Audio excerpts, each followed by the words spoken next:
शाळा गुणवत्ता मूल्यांकन आणि आश्वासन आराखडा 128 पैकी कोणती मानके कोणत्या वर्गासाठी लागू आहे आणि कोणत्या स्तरानुसार कोणता पुरावा आपण जोडला पाहिजे याची माहिती आज आपण या व्हिडिओच्या माध्यमातून पाहणार आहोत। शाळेचा प्रकार, लागू नसणारे मानक क्रमांक, लागू नसणारे एकूण मानके, लागू असणारे एकूण मानके आणि एकूण मानके। प्राथमिक शाळा 1 ते 4 किंवा 1 ते 5 असल्यास आणि त्या शाळेत वसतिगृह नसल्यास 4, 10, 11, 12, 13, 14, 15, 16, 26, 63, 64, 65, 66, 73, 74 ही मानके लागू नसणार आणि लागू नसणारी एकूण मानके आहेत 15, लागू असणारी एकूण मानके आहेत 113 आणि एकूण आहेत 128। या मानकापैकी 63, 64, 65 आणि 66 ही वसतिगृहासंबंधीची मानके आहेत। हीच मानके वसतिगृह असल्यास नसल्यास कमी जास्त होतील। प्राथमिक शाळा 1 ते 7 किंवा 1 ते 8 असल्यास 4, 29, 30, 31, 32, 33, 34, 35, 73, 74 नसणारी मानके 10, लागू असणारी मानके 118। माध्यमिक शाळा असेल 5 ते 10 किंवा 8 ते 10 किंवा 5 ते 12 असेल तर त्यांना 29, 30, 31, 32, 33, 34, 35, 63, 64, 65 आणि 66 एकूण लागू नसणारी मानके 11, लागू असणारी 117, एकूण 128। या ठिकाणी फक्त वसतिगृह असेल किंवा नसेल तेवढंच 2 प्रकारात वर्गीकरण केलेलं आहे आणि या ठिकाणी तुम्हाला वर्गानुसार कोणती मानके लागू आहे कोणती मानके लागू नाही या व्हिडिओच्या माध्यमातून तुम्हाला या ठिकाणी स्पष्टपणे नमूद करण्यात आलेलं आहे। त्या मानकाचं मूल्यमापन करू नये। मानक लागू नसल्यास लागू नाही असा पर्याय निवडावा आणि त्या मानकाचं मूल्यमापन करू नये। वाहतूक सुविधा न पुरवणाऱ्या शाळांना 92 क्रमांकाचं मानक लागू नये आणि शाळा केवळ मुलांसाठी असल्यास 99 क्रमांकाचं मानक हे लागू नये। आपल्याला लागू नसलेल्या मानकासमोर लागू नये असं पर्याय निवडावा आणि मग त्यानंतरच सबमिट टॅब ॲक्टिव्ह होईल। मगच तुम्हाला सबमिट बटनवर क्लिक करून आपला रिस्पॉन्स नोंदवायचा आहे। एकदा नोंदवलेला रिस्पॉन्स, एकदा नोंदवलेला पर्याय तुम्हाला पुन्हा बदल करता येईल। त्याच्यामध्ये किती वेळा बदल करता येईल, बदल करण्याला कोणतीही अडचण नाही। त्यासाठी तुम्हाला नव्यानं लिंक तयार करावी लागेल। 128 मानकांचं पूर्णपणे मूल्यमापन झाल्यानंतर तुम्हाला पूर्ण सबमिशन वर क्लिक करायचं आहे आणि त्यानंतर पुढील पेजवर हमीपत्र येईल। त्यानंतर ते हमीपत्र काळजीपूर्वक वाचून आपण भरलेले मानक आणि आपल्याला लागू नसणारे मानक तुम्हाला त्या ठिकाणी स्वतंत्ररित्या सर्वात शेवटी दाखवण्यात येईल आणि त्यानंतर आपला फायनल मूल्यमापन आपण सबमिट करावं। याच पेजवर तुम्हाला सर्व मानके अशी एक टॅब दिसेल। त्या टॅबला क्लिक केल्यानंतर नोंदवलेली मानके आणि न नोंदवलेली मानके दोनही मानकांची यादी तुम्हाला त्या ठिकाणी स्वतंत्ररित्या दिसेल। मूल्यमापन केलेली सर्व मानके आणि लागू नसणारी सर्व मानके ही सर्व मानके या टॅबमध्ये तुम्हाला दिसून येतील। मूल्यमापन सबमिट करण्याच्या अगोदर ती एकदा काळजीपूर्वक वाचून घ्यावी। तर आपण किती मानकांचं मूल्यमापन भरलेलं आहे आणि किती मानके आपल्यासाठी लागू नाही आहे ते आपण काळजीपूर्वक भरलेलं आहे किंवा नाही हे एकदा सर्व मानकामध्ये जाऊन तपासावं। आपण आपल्या शाळेची स्वयं मूल्यमापन केल्यानंतर मिळणाऱ्या गुणांच्या आधारावर तुम्हाला या प्रकारची श्रेणी स्वतःच्या शाळेला तात्पुरती का होईना बाह्य मूल्यमापन होईपर्यंत देता येईल। ती या पुढील प्रमाणे असेल, पण फायनल श्रेणी ही बाह्य मूल्यमापन झाल्यानंतरच संबंधित शाळेलाही मिळेल। पुराव्यासंबंधी एक महत्त्वाची सूचना आहे की 128 मानकांची एकच PDF फाईल तयार करण्यात येऊ नये। प्रत्येक मानकासाठी स्वतंत्र PDF तयार करावी आणि ती अपलोड करावी। एखादं मानक एखाद्या शाळेसाठी लागू नसल्यास तिथे लागू नाही हा पर्याय निवडा। त्या ठिकाणी तुम्हाला लिंक कॉपी पेस्ट करण्याची गरज नाही। सबमिट बटन ॲक्टिव्ह होईल आणि मग तुम्हाला सबमिट करता येईल। नेमकी कोणती मानके कोणत्या वर्गासाठी कोणत्या शाळेसाठी लागू आहे किंवा लागू नाही हे समोर आपण समजून घेऊया। हे स्वयंमूल्यमापन करताना काय करावे काय करू नये याच्या सूचना आहेत। शाळेची बलस्थाने दुर्बलता ओळखण्यासाठी शाळांना सक्षम करणे, क्षेत्र उपक्षेत्र मानके वर्णन विधाने आणि स्तर या माध्यमातून त्याची विधानं या ठिकाणी करण्यात आलेली आहे। यामध्ये स्तर 1, 2, 3, 4 असे 4 स्तर प्रत्येक मानकासाठी दिलेले आहे।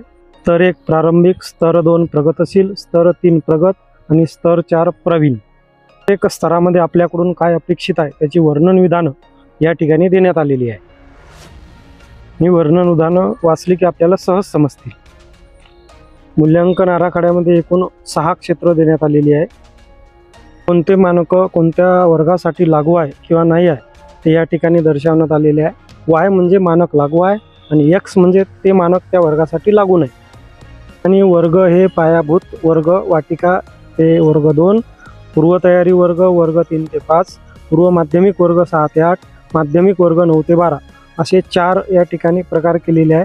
आणि मग कोणता मानक कोणत्या वर्गासाठी लागू नाही या ठिकाणी स्पष्टपणे नमूद केलेलं आहे। जसं वाय म्हणजे मानक लागू आहे आणि एक्स म्हणजे मानक लागू नाही। प्राथमिक शाळांना 1.3.1 ते 1.3.7 पर्यंत ही मानकं लागू नाही, त्यांच्यासमोर स्पष्टपणे एक्स दर्शवलेला आहे। त्या मानकाची क्रम आपण अगोदर बघितलंच की कोणत्या क्रमांकाचं मानक हे कोणत्या वर्गासाठी लागू नाही।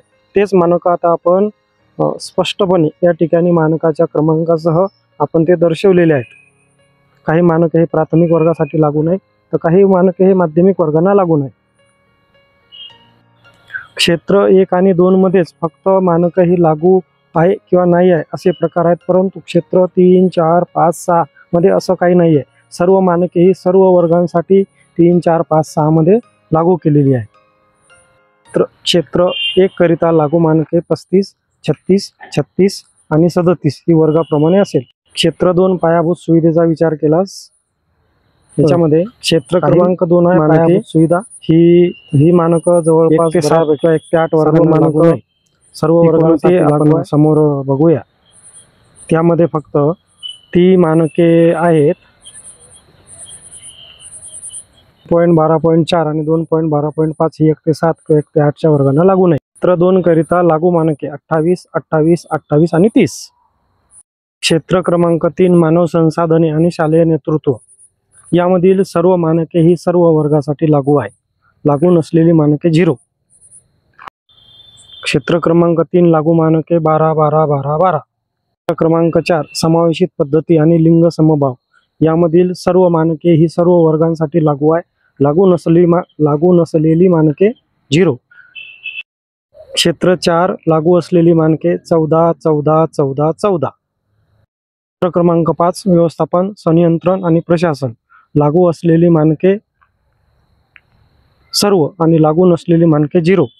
लागू असलेली मानके 17, 17, 17, 17। शेवटचं क्षेत्र क्रमांक 6 लाभार्थ्याचे समाधान, लागू असलेली मानके 11, 11, 11, 11, लागू नसलेली 0। स्तरानुसार एकूण लागू मानके 117, 118, 118 आणि 121। आता आपण क्षेत्रानुसार मानके समजून घेऊ। क्षेत्र क्रमांक 1 साठी एकूण 44 मानक आहे, 2 साठी 30, तिसऱ्यासाठी 12, चौथ्यासाठी 14, पाचव्यासाठी 17 आणि शेवटचा 6व्यासाठी 11 असे एकूण 128 मानक आहे। त्यापैकी 1 ते 4 किंवा 1 ते 5 ची शाळा असल्यास 114 मानकाचं मूल्यांकन आपल्याला करायचं आहे। 1 ते 7 किंवा 1 ते 8 ची शाळा असल्यास 114 मानकेच। 9 ते 12, 5 ते 12 ची शाळा असेल तर 117 मानकांचं मूल्यमापन आपल्याला या ठिकाणी करायचं आहे। वसतिगृह नसल्यास 4 मानके कमी होतात, असल्यास 4 मानके वाढतात। या ठिकाणी स्तर 1 ला 1 गुण, स्तर 2 ला 2 गुण, स्तर 3 ला 3 गुण आणि स्तर 4 ला 4 गुण या पद्धतीनं गुणदान भेटणार आहे। श्रेणी ही A+A, B+B, C+C याप्रमाणे असणार आहे। शाळेचं स्वयंमूल्यमापन भरताना सर्वात महत्त्वाचा टप्पा म्हणजे पुरावे। कोणत्या स्तरासाठी कोणते पुरावे लागतात यासाठीची वर्णन विधानं इथं स्तर 1, स्तर 2, स्तर 3 आणि स्तर 4 याप्रमाणे दिलेले आहेत। आणि त्यासाठी मार्गदर्शन पुस्तिकेचा आधार आपणास घेता येईल। त्यामध्ये स्तर आणि त्यासाठी लागणारे आवश्यक पुरावे, त्या मानकाच्या खाली त्याची वर्णन विधानं आणि त्यासाठी लागणारी पुरावे सर्व यादी ही माहिती पुस्तिकेत दिलेली आहे। तर बघा, मानक क्रमांक 1 त्यासाठीची 4 स्तराची 4 विधानं आणि त्यासाठी कोणकोणते पुरावे लागणार आहेत ती पुराव्याची यादी आपण या ठिकाणी थोडक्यात समजून घेऊ। जसं स्तर 1 साठी तुमच्याकडे NAP 2020 NCF SCF ची प्रत आवश्यक आहे। स्तर 2 साठी उद्बोधन वर्गाच्या नोंदी आवश्यक आहे।